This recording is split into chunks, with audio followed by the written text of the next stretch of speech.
Hello students, welcome again Jatin chemistry ચેનલમાં તમારા બધાનું સ્વાગત છે. આપણે અહીંયા ભણી રહ્યા છીએ આપણે દ્રાવણોનું ચેપ્ટર.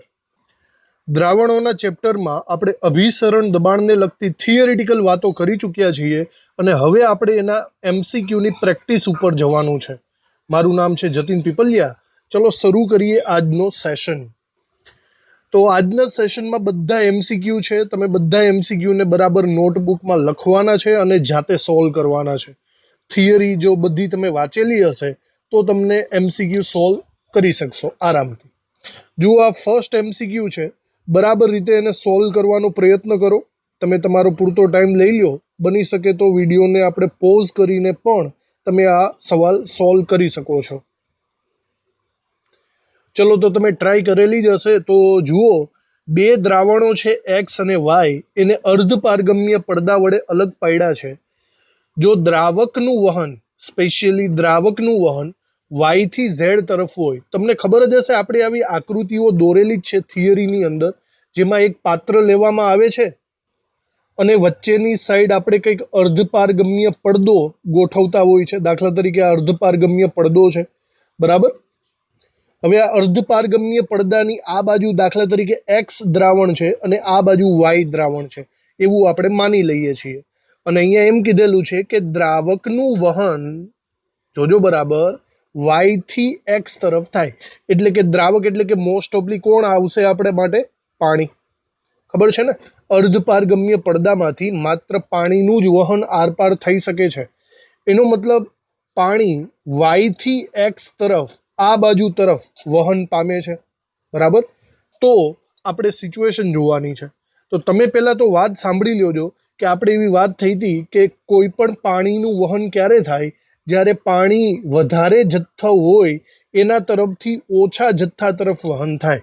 જ્યાં પાણી વધારે હોય એના તરફથી પાણી ઓછું હોય એના તરફ વહન થશે.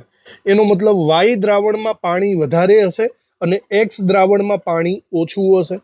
ભાઈ, જ્યાં પાણી વધારે હોય ત્યાં હું કહી શકું છું કે સાંદ્રતા ઓછી હોય. જેની સાંદ્રતા ઓછી હોય ત્યાં પાણી વધારે હોય, અને જ્યાં સાંદ્રતા વધુ હોય, સાંદ્રતા વધુ હોય ત્યાં પાણી ઓછું હોય, બરાબર. તો હવે અહીંયા જુઓ, આપણને ઓપ્શન કેવા કેવા આપેલા છે. બંને દ્રાવણોની સાંદ્રતા સમાન હશે? નહીં. બંને દ્રાવણોની સાંદ્રતા સમાન હોય તો ક્યારેય અભિસરણ થશે જ નહીં. એક્સ એ વાય કરતાં વધુ સાંદ્ર છે. જોજો, કોણ વધારે સાંદ્ર છે? એક્સ એ વધારે સાંદ્ર. જુઓ, એક્સ દ્રાવણ વધારે સાંદ્ર છે. હા, વસ્તુ બરાબર છે. તો ઓપ્શન બી આવી શકે. એક્સ એ વાય કરતાં ઓછો સાંદ્ર છે. શું એક્સ ઓછી સાંદ્રતા દર્શાવે છે? નહીં. તો આ ખોટું પડશે. અને એક્સ શુદ્ધ દ્રાવક અને વાય દ્રાવણ. જો એક્સ તરીકે તમે શુદ્ધ દ્રાવક એટલે કે પાણી લઈ લેશો અને વાય તરીકે દ્રાવણ લઈ લેશો તો પાણી તો આ સાઈડ જ ખસશે ને. તો એ પણ એક રીતના ખોટું જ પડશે, બરાબર. તો આપણો જવાબ અહીંયા થાય છે ઓપ્શન બી. તમે પણ સાચો ટીક કરેલો હશે તો આવી રીતે આ એમસીક્યુ સોલ્વ થાય છે. ચલો એના પછીના એમસીક્યુ ઉપર જઈએ. વાંચો બરાબર રીતે એમસીક્યુ અને જાતે સોલ્વ કરવાનો પ્રયત્ન કરો, બરાબર. જેટલો જાતે સોલ્વ કરશો એટલું વધારે તમને આવડશે. ચલો, એકદમ ઇઝી છે, ટીક કર્યો જ હશે તમે. અકાર્બનિક અવક્ષેપ અર્ધપારગમ્ય પડદા તરીકે વર્તે છે. અર્ધપારગમ્ય પડદા તરીકે કોણ કોણ વર્તે એનું લિસ્ટ આપણે થિયરીના સેશનમાં ભણાવેલું જ છે. તો અહીંયા calcium sulphate, barium oxalate, nickel phosphate, copper ferrocyanide. કયું નામ જાણીતું લાગે છે? કોપર ફેરોસાયનાઇડ આવે. કોપર ફેરોસાયનાઇડ આપણે વાત કરી હતી, Cu2Fe(CN6). આ એક ઉત્તમ પ્રકારનો અર્ધપારગમ્ય પડદો છે. ઉત્તમ પ્રકારનો અર્ધપારગમ્ય પડદો યાદ રાખવું તમારે. અને સાથે સાથે તે સંશ્લેષિત પડદો છે. સંશ્લેષિત એટલે કે લેબની અંદર બનાવેલો પડદો છે. તો આ બધી બાબતો યાદ રાખવી જેથી એમસીક્યુ આપણે સોલ્વ કરી શકીએ, બરાબર. તો આનો જવાબ આવશે ઓપ્શન ડી. ચલો એના પછીના એમસીક્યુ તરફ આગળ વધીએ. જુઓ એમસીક્યુ ને બરાબર રીતે, જાતે સોલ્વ કરો, વાંચો બરાબર રીતે.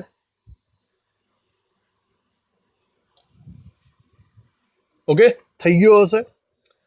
અર્ધપારગમ્ય પડદો કોને પસાર થવા દે છે? હમણાં જ આપણે ડિસ્કસ કરી હતી. અર્ધપારગમ્ય પડદો માત્ર પાણીને પસાર થવા દે. પાણી એટલે કોણ થાય? દ્રાવક. બરાબર, દ્રાવ્યના કણોને તે પસાર થવા દેતો નથી. તો જુઓ અહીંયા શું લખ્યું છે? અર્ધપારગમ્ય પડદો ફક્ત દ્રાવ્ય નહીં, ફક્ત દ્રાવક, દ્રાવ્ય અને દ્રાવક બંને અને કોઈ પણ નહીં. તો આપણો જવાબ અહીંયા આવે છે ઓપ્શન બી. માત્ર પાણીના અણુઓને જ તે આરપાર પસાર થવા દે છે, બાકી કોઈને પસાર થવા દેશે નહીં. અર્ધપારગમ્ય પડદો. ઓકે, તો આ ટીક કર્યો હશે તમે. ચલો એના પછીનો એમસીક્યુ વાંચો બરાબર અને જાતે સોલ્વ કરો. નોટબુકમાં લખવાનું પણ છે તમારે. તો જુઓ આ એમસીક્યુમાં એવું કહે છે કે જ્યારે દ્રાવક અને દ્રાવણ વચ્ચે અર્ધપારગમ્ય પડદો રાખવામાં આવે ત્યારે થતી ઘટનાને કયા નામે ઓળખાય છે? ઘટનાનું નામ શું છે? ઓપ્શન જોઈને ડાયરેક્ટ તમે ટીક મારી જ દેશો.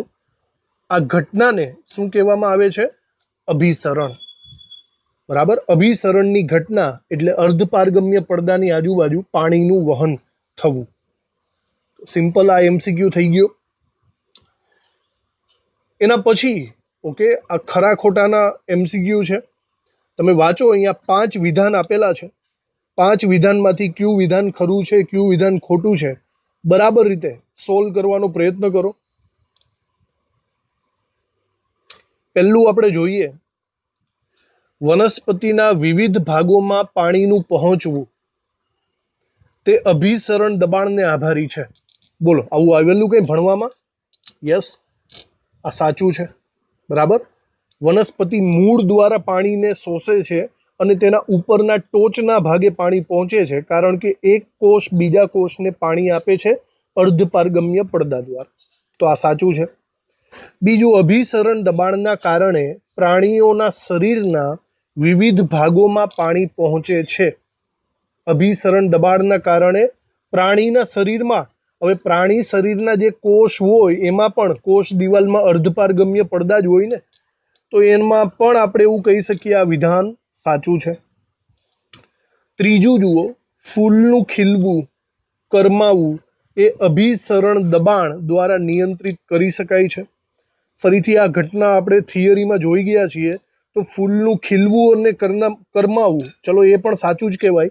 એમાં પણ અભિસરણ દબાણ લાગુ પડે છે. આ બધું સાંભળેલું જ છે આપણે. ચોથું, અભિસરણ દબાણના કારણે રક્તકણને પાણીમાં મૂકીએ તો તે ફાટી જાય છે. ઓકે, હવે વિચારો, આ થોડુંક વિચારવા જેવું છે. આપણે આવું થિયરીમાં આવી ગયા છે કે રક્તકણની અંદરની સાંદ્રતા કેટલી હોય? તમને યાદ આવતી હોય તો રક્તકણની અંદરની સાંદ્રતા 0.91% W/V NaCl ના જેટલી હોય, એની સાથે સમઅભિસારી. આવી ગયું ને? તો આ રક્તકણની સાંદ્રતા આટલી હોય. હવે જો તમે આને પાણી ભરેલા પાત્રની અંદર નાખી દો, મતલબ કે પાણીની અંદર તમે એને ડૂબાડી દો, તો હવે શું થાય? હવે સ્પષ્ટ છે, અહીંયા બહારની સાઈડ પાણીનો જથ્થો વધારે છે, જ્યારે અંદરની સાઈડ પાણીનો જથ્થો કેવો થશે? ઓછો થઈ જશે. સ્પષ્ટ વાત છે. તો એના કારણે શું થશે? પાણી વધારે જથ્થાથી ઓછા જથ્થા તરફ જાય. તો એનો મતલબ એમ થશે કે બહારની સાઈડથી પાણી અંદરની સાઈડ પ્રસરશે, એટલે કે બહારની સાઈડથી પાણી કોષની અંદર જશે. અને ભાઈ કોષની અંદર જાય તો કોષ તો મોટો થતો જશે અને અનલિમિટેડ પાણી ચાલ્યું જશે તો તે ફાટી પણ જશે. તો આ વિધાન એક રીતે સાચું જ છે. રક્તકણની અંદર પાણી ઉમેરાય છે. તો ચોથું વિધાન પણ સાચું છે. 4 વિધાન સાચા થઈ ગયા. ચલો એના પછી, છોડનો ઝડપી વિકાસ અને બીજની ફળદ્રુપતા અભિસરણને આભારી છે. તો આમ જોવા જાવ તો આ પણ સાચું જ છે, કારણ કે બીજની બહાર પણ અર્ધપારગમ્ય પડદો આવેલો હોય છે. એ જો પાણીનું શોષણ કરે તો જ એનો વિકાસ થાય. તો અહીંયા 5 વિધાન સાચા છે. તો આપણી પાસે એક ઓપ્શન છે ઓપ્શન ડી, જેની અંદર બધા ટ્રુ આપેલા છે. ટ્રુ એટલે કે સાચા.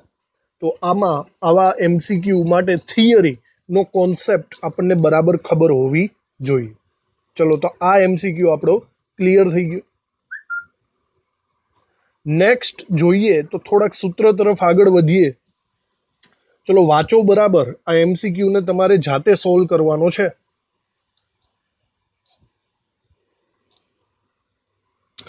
ચલો, તો આ MCQ માં શું કીધેલું છે? અહીંયા P બરાબર અભિસરણ દબાણ છે. નોર્મલી આપણે પાઈ લેતા હોય, પણ ચલો અહીંયા P લીધેલો છે.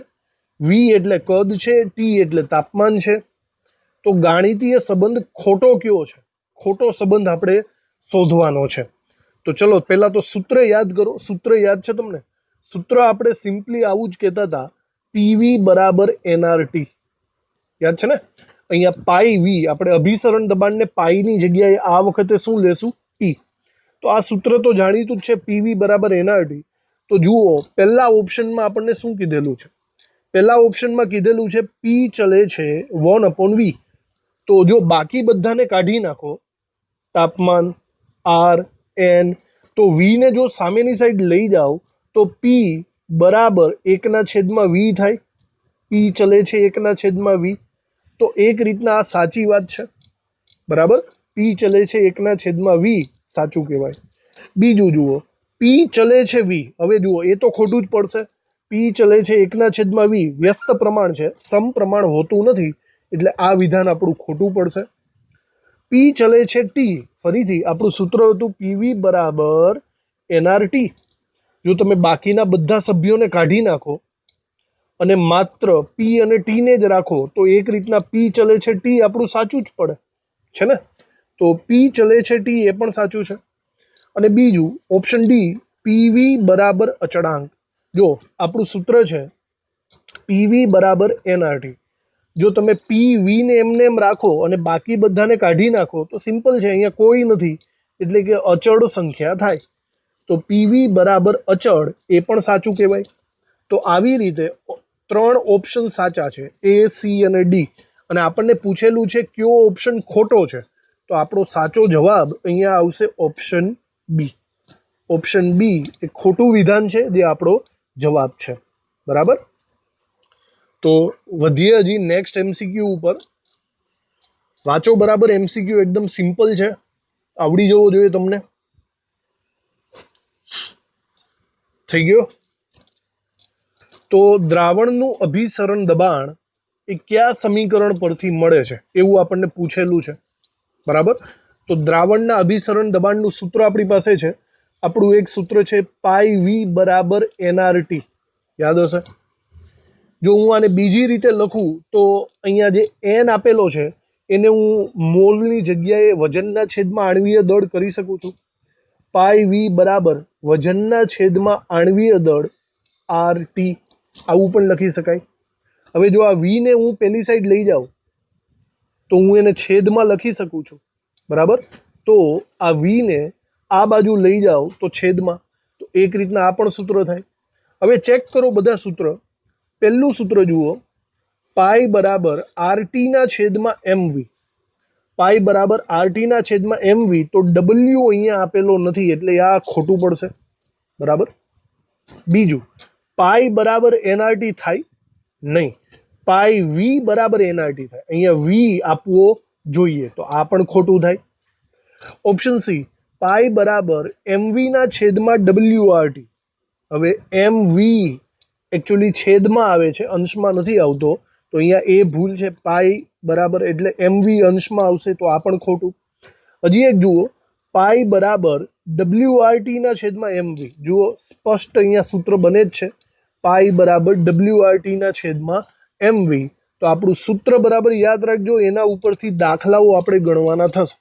તો ઓપ્શન ડી આપણો સાચો જવાબ થશે. નેક્સ્ટ MCQ ઉપર આગળ વધીએ આપણે. ચલો જુઓ બરાબર. જો તમને આવડી શકતો હોય તમે જાતે ગણવાનો પ્રયત્ન કરો. KNO3 આપેલો છે અને CH3COOH આપેલો છે. એના 0.1 મોલર દ્રાવણ બંનેની સાંદ્રતા સરખી છે અને એના અભિસરણ દબાણ એકનું P1 અને બીજાનું P2 છે, તો તેમની વચ્ચેનો સંબંધ કયો થાય? જો વાત બરાબર સાંભળજો, જો સાંદ્રતા સરખી હોય ને તો નોર્મલી અભિસરણ દબાણ સરખા જ હોય. જો સાંદ્રતા સરખી હોય તો અહીંયા સાંદ્રતા તો સરખી જ છે ને, તો આનો સીધો મતલબ એ થાય કે ઓપ્શન સી આવવો જોઈએ. બરાબર. પણ એક વસ્તુ બીજી પણ યાદ રાખો, આપણને ખબર છે કે અહીંયા અભિસરણ દબાણ એ સંખ્યાત્મક ગુણધર્મ છે. યાદ આવે છે? થિયરીમાં આપણે વાત કરેલી સંખ્યાત્મક ગુણધર્મ છે.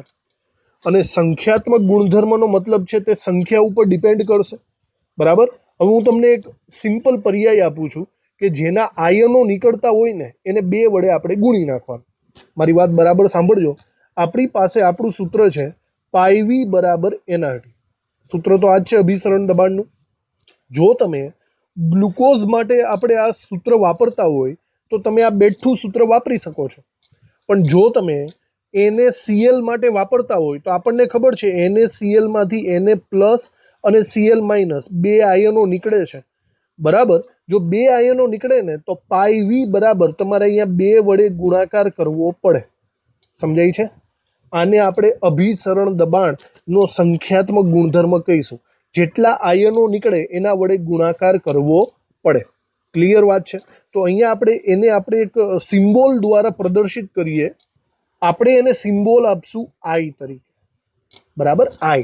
આઈ એટલે જેટલા આયનો નીકળે તેના માટે. ગ્લુકોઝ માટે આઈ બરાબર 1 થશે.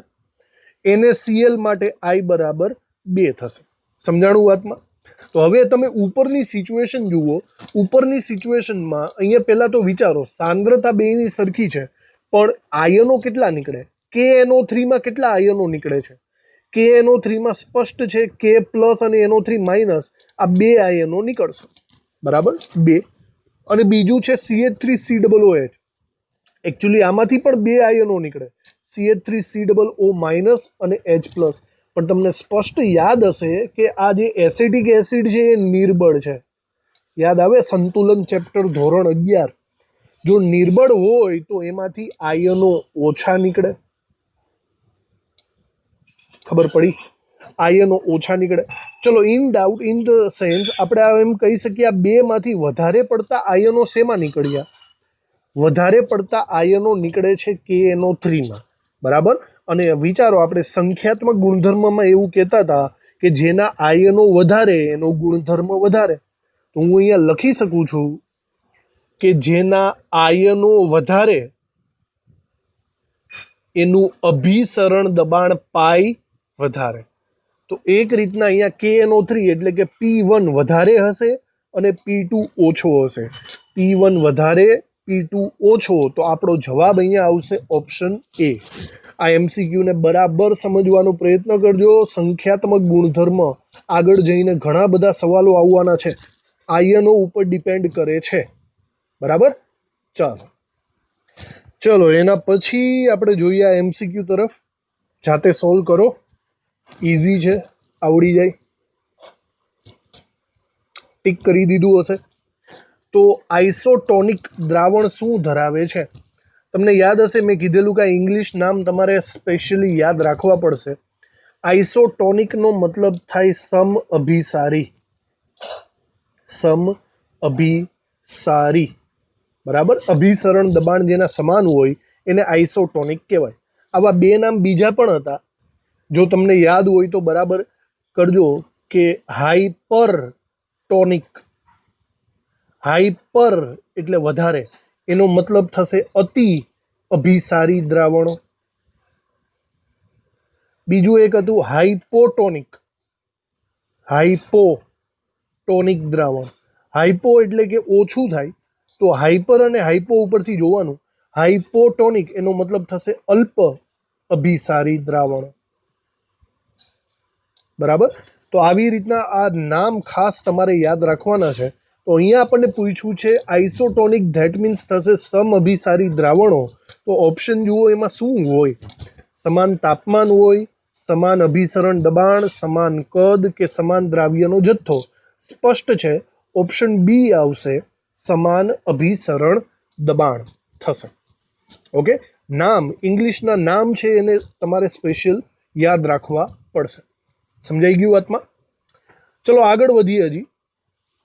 તો હવે જુઓ આના વિશે શું કહેવાનું છે આપણે. એક દાખલો જ છે, તમે બરાબર વાંચો પહેલાં તો રકમ, પછી આપણે જોઈ લઈએ.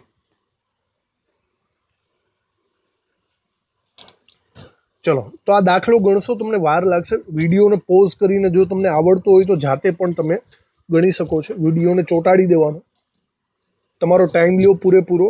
તમને આવડશે, જાતે સોલ્વ કરશો તો તમને જ મજા આવશે. ચલો તો આ એમસીક્યુમાં સમાન તાપમાને બે દ્રાવણો આઇસોટોનિક હશે. હમણાં આપણે વાત થઈ આઇસોટોનિક એટલે કે સમઅભિસારીની વાત કરે છે. ઓકે, તો આ ચાર ઓપ્શનમાંથી કોણ કોણ સમઅભિસારી છે?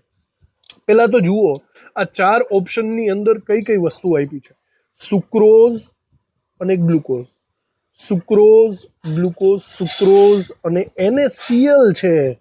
સુક્રોઝ અને NaCl યાદ છે ને? મેં કીધું હતું કે જો આમાં બે આયનો નીકળતા હોય તો તમારે આઈ મૂકી દેવાનો. NaCl નો આઈ કેટલો થાય? 2. જ્યારે ગ્લુકોઝ અને સુક્રોઝનો આઈ એક જ થશે, એમાંથી કોઈ આયનો નીકળશે નહીં. જો હવે સ્પષ્ટ વાત છે તો કે તમારે સમઅભિસારી દ્રાવણો શોધવા હોય ને તો એનો મતલબ થાય સમઅભિસારી એટલે કે પાઈ ઇક્વલ ટુ પાઈ. સમજાઈ ગયું? બંનેના દ્રાવણો કેવા હોવા જોઈએ? સરખા અભિસરણ દબાણ ધરાવતા હોવા જોઈએ. હવે પાઈ ઇક્વલ ટુ CRT થાય.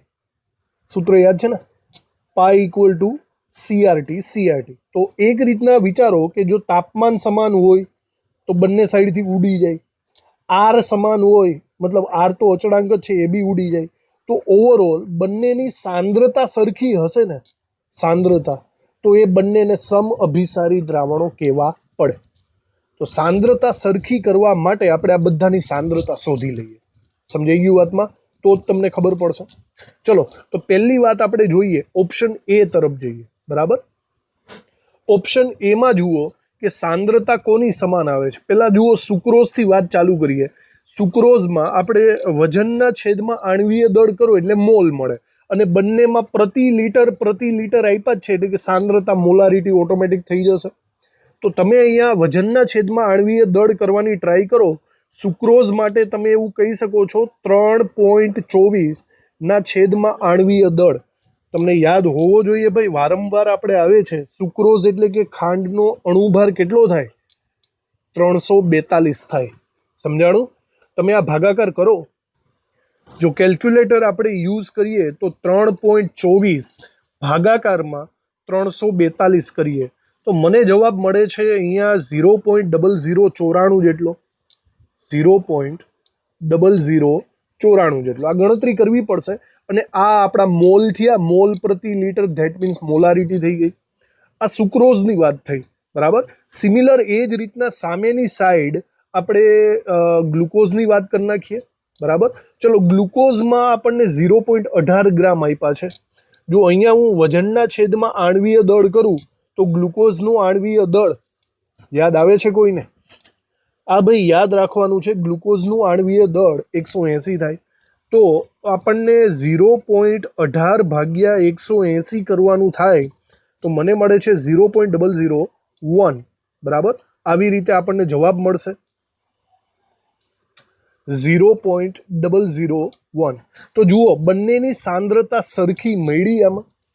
નહીં, બંનેની સાંદ્રતા મને સરખી મળતી નથી. એનો મતલબ આ બંને સમઅભિસારી નથી. ક્લિયર વાત છે? બોલો આ બેમાંથી વધારે સાંદ્રતા કોની છે? આ બંનેમાંથી વધારે સાંદ્રતા કોની દેખાય છે તમને? તો વધારે સાંદ્રતા આપણને અહીંયા દેખાય છે 0.009 જેટલી. તો આ આપણે એમ કહેવાય અતિ અભિસારી કહેવાય, અતિ અભિસારી. અને સામેવાળો અલ્પ અભિસારી. જે ઓછું હોય તે અલ્પ અભિસારી, વધારે હોય તે અતિ અભિસારી. તો હાલ પૂરતું તો સમજી લ્યો કે આ બંને એકબીજાના આઇસોટોનિક એટલે કે સમઅભિસારી નથી. એટલે કે ઓપ્શન એ આવી શકે નહીં. બરાબર. ચલો હવે બીજી વાત કરીએ. બીજો ઓપ્શન પણ ફટાફટ આ રીતના સોલ્વ કરવા માંડો તો તમને ખબર પડી હશે. આ બાજુ સુક્રોઝ આપેલો છે 3.42 ના છેદમાં આપણે એનો આણ્વીય દળ કરીએ તો 342 થાય. તો 3.42 ભાગ્યા 342 જો કરીએ તો 0.01 આપણને મળશે. તો અહીંયા મળે છે 0.01 મોલારિટી. સામેની સાઈડ વાત કરો તો આપણે ગ્લુકોઝની વાત કરીએ. હવે ગ્લુકોઝમાં જોજો, પહેલાં તો લીટર બદલી ગયા. હા, બધું જોવાનું. પ્રતિ લીટર અહીંયા 1 લીટર છે અને અહીંયા પ્રતિ 0.1 લીટર છે. તો પહેલાં તો આની વાત કરો, આના મોલ કેટલા થાય? 0.18 ભાગ્યા, હવે એક રીતના મોલારિટીનું સૂત્ર જ મૂકી દો. મોલારિટી બરાબર વજન. ચલો, વજન કેટલું છે? 0.18 ના છેદમાં આણ્વીય દળ, ગ્લુકોઝનું આણ્વીય દળ 180 ના છેદમાં દ્રાવણનું કદ. હવે દ્રાવણનું કદ અહીંયા 0.1 આપેલું છે. આવું કરી શકાય. તો ગણો બરાબર રીતે. જો કેલ્ક્યુલેટ કરશો તો 0.18 ભાગ્યા 180 ભાગ્યા 0.1, તો મને મળે છે અહીંયા 0.01 મોલારિટી. થાય કે નહીં? આવી રીતે મળશે. તો હવે એક રીતના વિચારી લ્યો, બંનેની સાંદ્રતા સરખી મળી કે નહીં? બંનેની સાંદ્રતા સરખી છે તો ઓપ્શન બી આપણો જવાબ આવી શકે છે. ભરોસો નહીં કરવાનો, બીજા ઓપ્શન પણ આપણે સોલ્વ કરશું. તો આ પરથી હું એમ કહી શકું છું કે ઓપ્શન બી માં બંનેની સાંદ્રતા સરખી છે. ઓપ્શન બી સમઅભિસારી દ્રાવણોની જોડ થશે. આપણે આવી રીતે બીજાને સોલ્વ કરવાનો પ્રયત્ન કરીએ. ઓપ્શન સી કરીએ.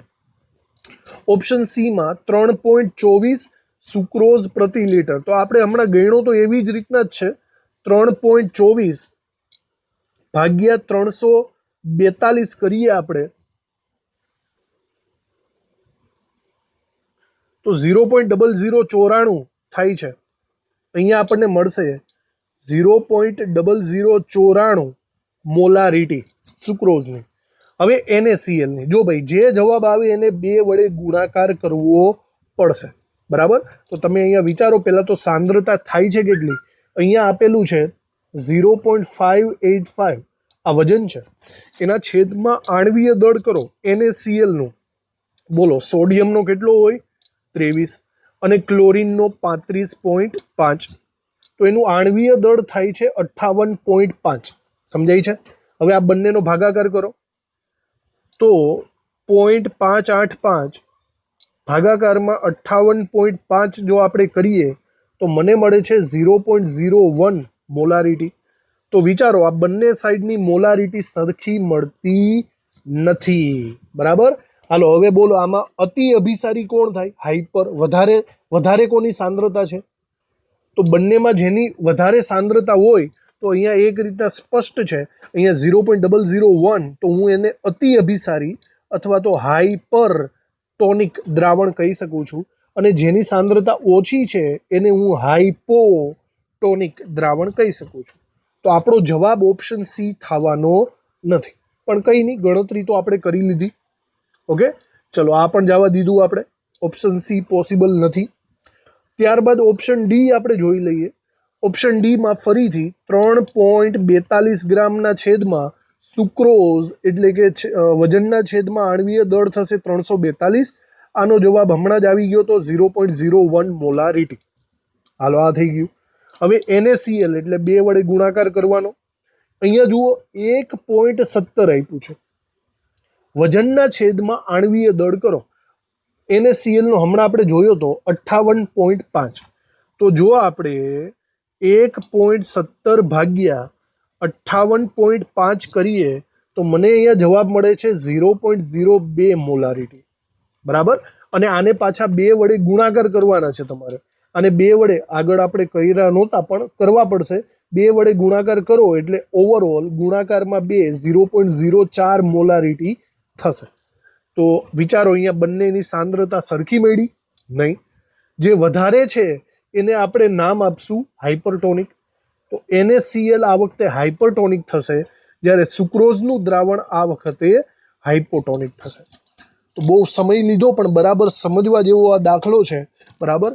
સમઅભિસારીની રીતે આપણે જોવા જઈએ તો આપણો સાચો જવાબ મળશે ઓપ્શન બી. આ આપણો સાચો જવાબ થયો. આગળ વધીએ નેક્સ્ટ MCQમાં. ચલો, થિયરિટિકલ MCQ છે, ખાલી વાંચીને પણ તમે સોલ્વ કરી શકો છો. કરો બરાબર સોલ્વ. આને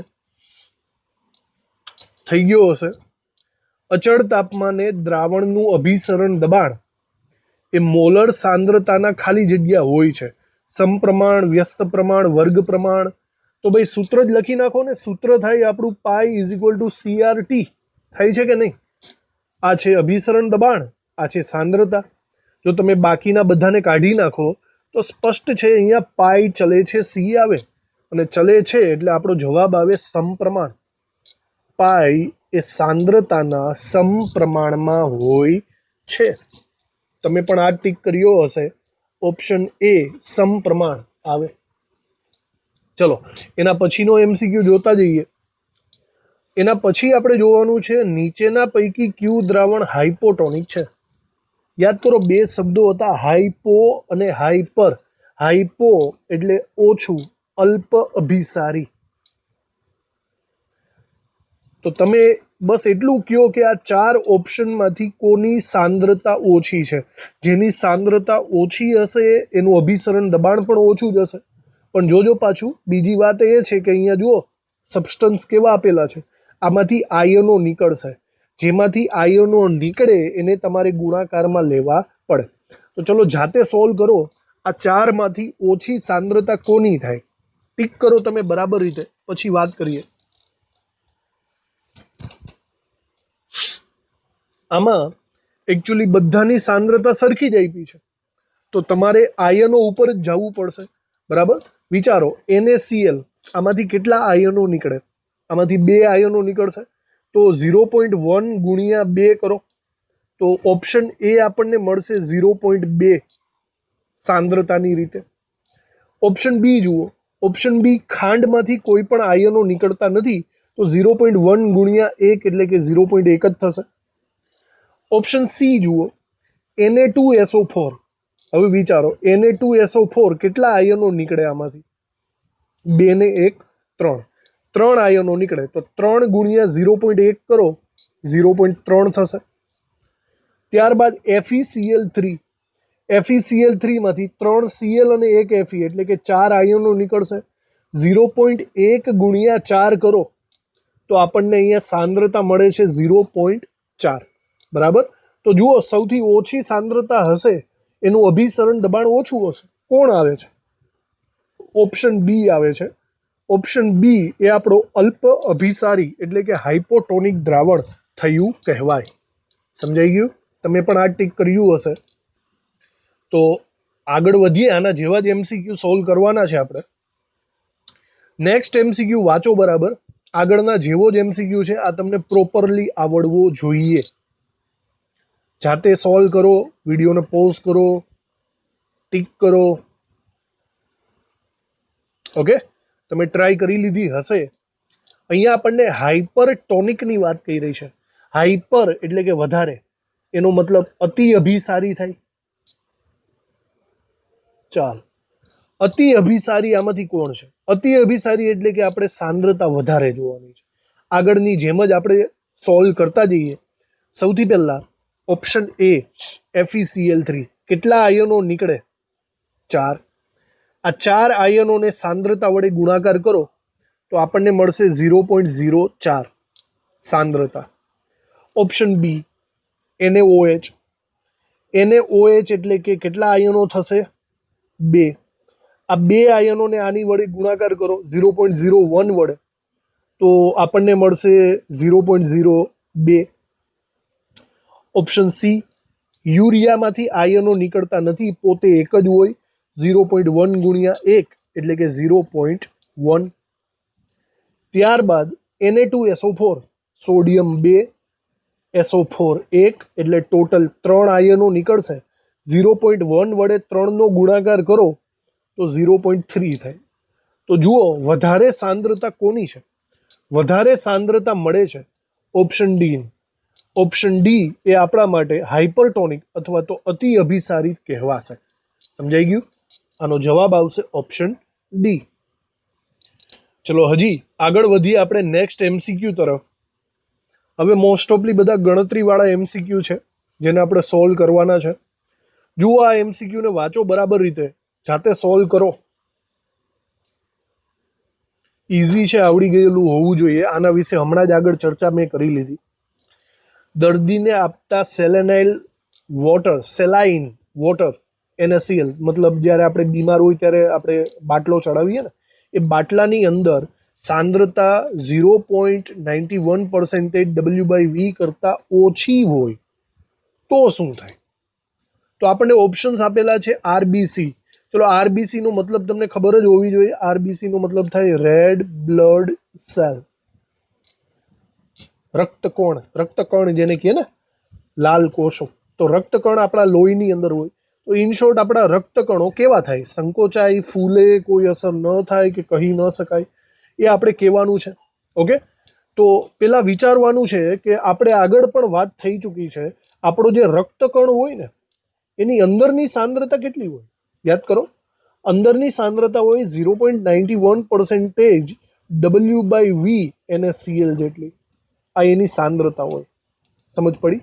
હવે આટલી જ સાંદ્રતા વાળો બાટલો ચડાવો ને તો અભિસરણ ન થાય.